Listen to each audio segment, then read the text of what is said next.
नमस्कार दोस्तों, एक नई लर्निंग के साथ हाजिर हूं और आज के स्टॉक स्पेसिफिक लर्निंग में कुछ नई कंपनी को लेकर कोई चर्चा करने की कोशिश बिल्कुल ही नहीं करने वाले। एक पुरानी कंपनी है जिसमें हम स्टडी कर रहे हैं और स्टडी करने के दौरान पता चला इसमें तो बहुत बड़ा गेम है। बहुत बड़ा ऑपरेटर का गेम चलता दिखा था। और देखिए, मार्केट में 5% की गिरावट रही और कंपनी का नाम है गुजरात टूल रूम लिमिटेड। इनकी वेबसाइट्स पर जब हमने विजिट करने की कोशिश किया, हमारे सामने ये डेटाबेस शामिल आया। ये आती है, पता नहीं क्या है क्या नहीं है, मुझे ज़्यादा आईटी का पता नहीं है, मैं सीधा सीधा कहता हूँ मुझे पता नहीं है। ये कहती है जो इसका वेबसाइट्स नहीं चलता है, लिमिट एक्सीड कर चुकी है व्हेन द बैंड विड्थ को लेकर।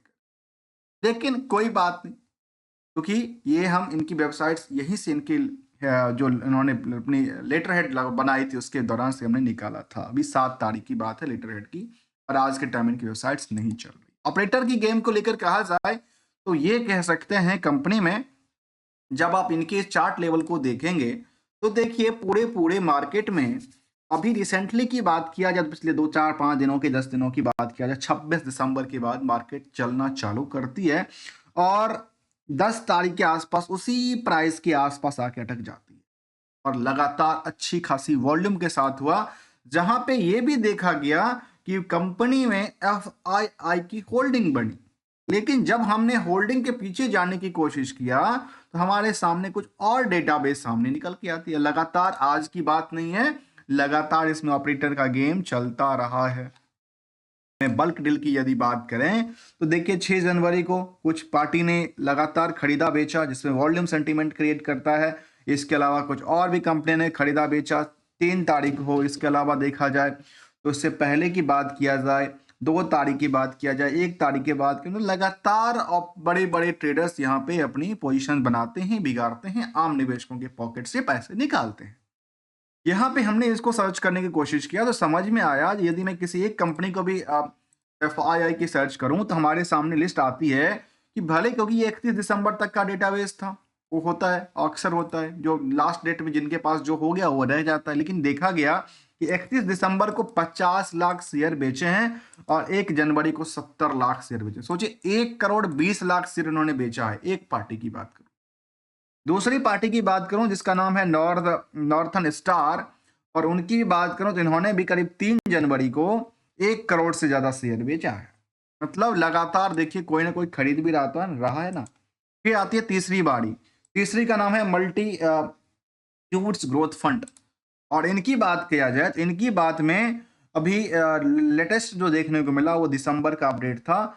इसके बाद उन्होंने कोई ऐसा अपडेट फिलहाल नहीं लिया। इनके पास जो पोजीशन था वो इतना के आसपास ही रही। अब आखिर ये सवाल आते हैं, ये इन लोगों ने लिया कब, इन लोगों ने लिया कब, ये भी यहाँ पे दर्ज करते थे। क्या कंपनी ने उनको लोगों को इशू किया था केवल केवल एफआईआई के लिए, प्लेसमेंट के थ्रू हो सकता है। लेकिन ओवरऑल देखा गया कि यहाँ पे लगातार बिकवाली रहा है। आम पब्लिक के पास यदि होल्डिंग की बात किया जाए तो आजकल 1 लाख 1.5 लाख के आसपास निवेशकों का इस कंपनी से इंटरेस्ट जुड़ा हुआ है, जिसका नाम है Gujarat tool room.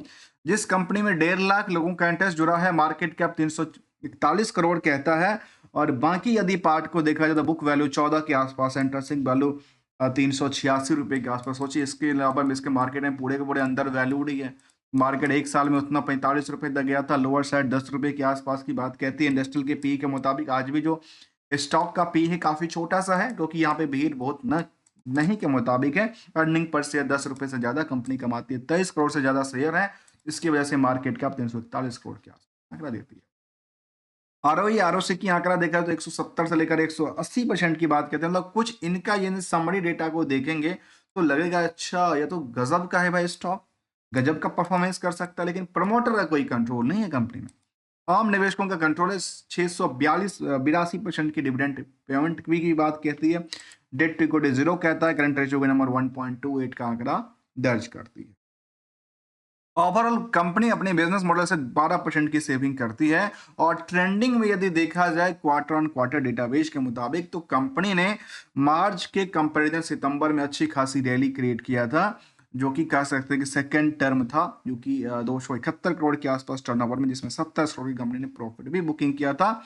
Operating profit margin करीब 10 से 11% तक की फिक्स करती है क्वार्टरली डेटाबेस में, और ईयरली डेटा को देखा जो करीब करीब 1000 करोड़ की टर्नओवर दर्ज करती है, जिसकी वजह से हमारे सामने क्या दिखती है, हमारे सामने ये डेटाबेस आती है 12% के आसपास की आंकड़ा की बात करती है। रिस्क फैक्टर में भले ही कंपनी के पास रिस्क फैक्टर 28% ही था फ्रॉम द प्रॉफिट के पार्ट से, लेकिन ये प्रॉफिट के पार्ट से रिस्क फैक्टर कितने दिन के लिए था, वो था 199 डेज, अर्थात 200 दिन की बात कहती है, ये कहती है। और यदि मैं 200 दिन की बात इसके लेकर चलाऊं तो H1 की डेटाबेस के मुताबिक कंपनी ने नियरली कह सकते हैं कि 530 करोड़ 535 करोड़ की टर्नओवर क्रिएट किया था। उसमें मार्केट में आज भी इनके पास यदि आउटस्टैंडिंग पार्ट को देखा जाए तो कितना था, केबल और केबल 33% के आसपास आंकड़ा देती है। ईयर ऑन ईयर बेसिस की ग्रोथ लेवल ऐसे दर्ज करती है कि लगता है कि शायद बहुत बड़ी रैली है, और स्टॉक जो सेल्स था 519% प्रॉफिट में करीब 2400% से ज्यादा की मूव, और स्टॉक प्राइस में अप डाउन के साथ साथ 63% की गिरावट, साथ में रिटर्न ऑन इक्विटी 170% की ग्रोथ की बात कहती है। यदि कुछ और पहलू को तरफ देखा जाए तो ये कह सकते हैं कि कंपनी में बैलेंस शीट में कंपनी में 1 रुपए का कर्ज नहीं है। जो फंड था कंपनी के पास कहाँ यूटिलाइजेशन है, कहते सारे के सारे फंड जो हैं वो कहाँ है, 1 करोड़ की फिक्स की बातें कहती है। ज्यादातर जो पैसे इनका यूटिलाइज हो रखा है वो है लोन्स एंड एडवांस के अंदर, और बाकी अदर एसेट्स। मतलब कंपनी के पास खुद बहुत बड़ी ना इन्वेस्टमेंट है, ना इन्वेंटरीज की बातें कहती है, ना कोई फिक्स एसेट्स है, ना कोई इन्वेस्टमेंट की पार्ट की बात कहती है। जो पैसा लिया वो सब पैसा अटका पड़ा है अदर एसेट्स। निवेशकों का इंटरेस्ट समझने पीयर्स के मुताबिक कंपेयर किया जाए तो अभी भी लगता है कि काफी छोटा सा वैल्यू है इस स्टॉक को लेकर के, क्योंकि अर्निंग पर शेयर के बेसिस पे बुक वैल्यू के मुताबिक कुछ पार्टों को लेकर देखने को लगता है कि अच्छा अब आज भी काफी छोटा है, लेकिन डील क्या हुई, बहुत बड़ी बिग ऑपरेटर्स की गेम की तरफ चलती नजर आई, जहां पे हमने इन पार्टों को देखा।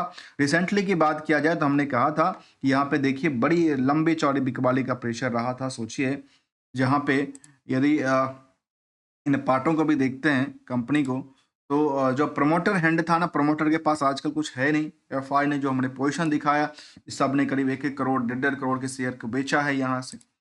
चार्ट लेवल पे एनालिसिस की पार्ट में तो कहती है रिस्क कंपनी को लेकर काफी कम है, रिटर्न का एक्सपेक्टेशन काफी ज्यादा की बातें कहती है। इसीलिए चार्ट लेवल पे यहाँ पे ट्रेंडिंग में देखा गया कि काफी सारे लोगों ने यहाँ पे लिया होगा इस पॉइंट ऑफ व्यू से कि यहाँ से बहुत बड़ी रैली क्रिएट करेगी, लेकिन एक्चुअल में ऐसा देखने को नजर नहीं आई। इसका अर्थात ये था, ये कंप्लीटली ऑपरेटर गेम की तरफ कामकाज करती नजर आती। इसको कह सकते हैं कि big operator game. Company Gujarat based company रही है, और आज के टाइम में इसका वेबसाइट बिल्कुल ही चलती नजर नहीं आती, चलती नहीं है वेबसाइट जी, वेबसाइट चलती नहीं है। और टूल्स रूम में क्या करती थी, टूल्स का कामकाज करती दिखी थी।